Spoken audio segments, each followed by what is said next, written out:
This video is of Section A, Question 14 in the 2019 Junior Cycle paper, where you have to complete the trading account for the company. This is a shortened version of an income statement where you're given some bits of information and you have to calculate the cost of sales and gross profit. So to begin with here, we'll move the statement over to the left hand side to allow us to do our workings on the right, so you can follow along with the process. Okay.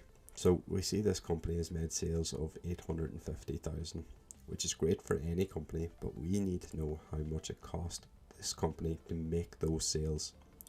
In other words, we need to see how much the company spent on purchases in order to achieve 850,000 euro in sales.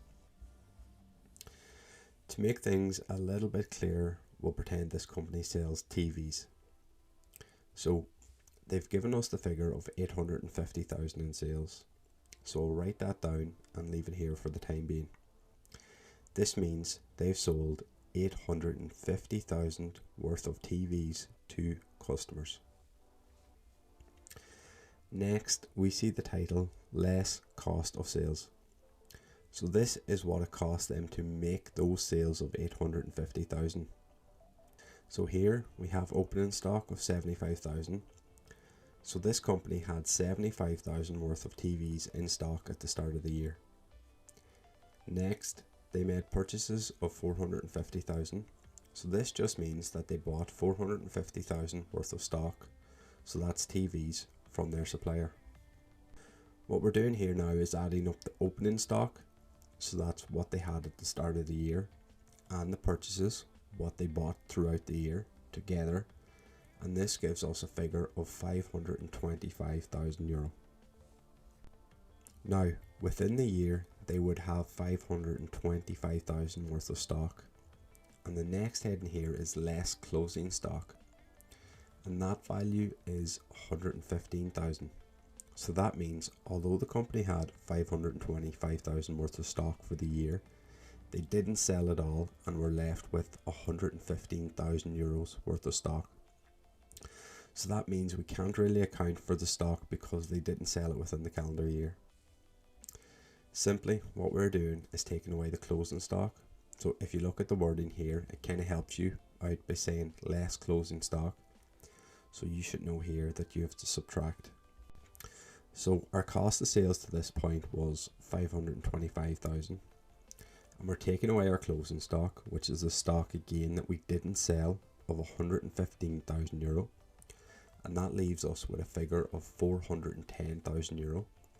And this is the true cost of sales figure, which we'll put into the box. Now, we only have one box to complete here, and that is the gross profit of the business.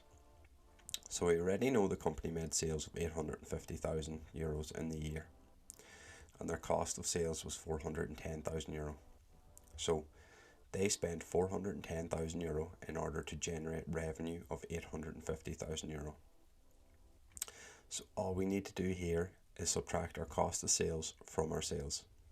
And this gives us a gross profit figure of 440,000 euro. And we'll put that into the box provided. So to quickly recap here, this company sold 850,000 euro worth of TVs to customers. It started the year with 75,000 worth of TVs in stock. They bought a further 450,000 worth of TVs from their supplier. They failed to sell 115,000 worth of TVs, so this turned into their closing stock.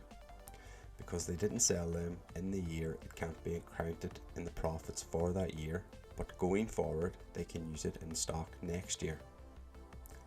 In total, their cost of sales was 410,000 euro. So, with their sales totaling 850,000 euro, we take away their cost of sales, and this leaves us with a gross profit of 440,000 euro. And this means that this company made a profit.